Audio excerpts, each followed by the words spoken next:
दस दियो भाई 5 मिनट का टाइम आ सिर्फ 5 मिनट का टाइम भाई लोग चली पे नहीं हूँ मैं सुनाना थोड़ा नेरा ले भी आना हूँ असल लाइट का प्रबंध नहीं है इतना लाइट का प्रबंध नहीं है भाई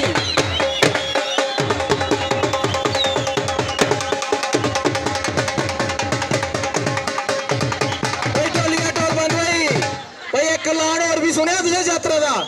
सुमन यात्रा 25 तरीक नैलने देवते अंग्रेजी 25 तरीक यात्री भाई सारे ने उत्थे आयो भाई जेड़े भी साढ़े नैलने देवते के भक्त नहीं है भी सारे ने उत्थे देवड़े ऐसे पासे सारे सुना रहे कि यात्रा भाई उत्थे यात्रा जरूर आयो जोरदार तालियां भाई बड़ी बाली के पहलवान जेड़े दमे ने सुनी लाओ कि कमेटी का डिसीजन है अगर कॉल नहीं होया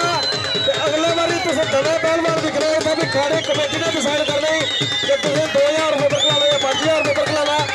बाद ऐसे कमेटी की बात अगर तुझको दसे बचाओ का अगले बारी 2000 जरा कई जाएगा बड़ी बारी का पहलवान है लेकिन अगर कॉल नहीं होया तो भी अगले बारी कमेटी ने डिसाइड करना कि तुझे ऐसे केड़ी कुश्ती करानी है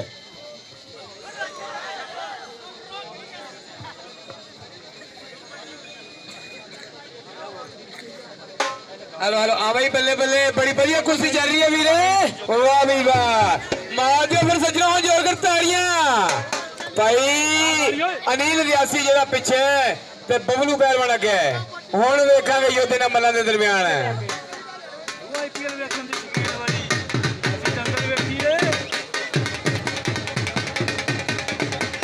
कहंदे ने सप्पां दे पुत्त कदे यार नहीं हुंदे भावें चलूए दुध पिलाइए गई जवानी मोनी आनी भावें लख खराका खाइए सजनों जवानी चले जाती है मुड़ वापस नहीं आती है वाह भाई वाह बड़ी तगड़ी कुश्ती जा रही है दोनों मल्लां दे दरमियान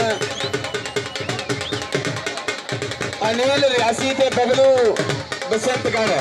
दोनों चोटी दे माला चोटी दे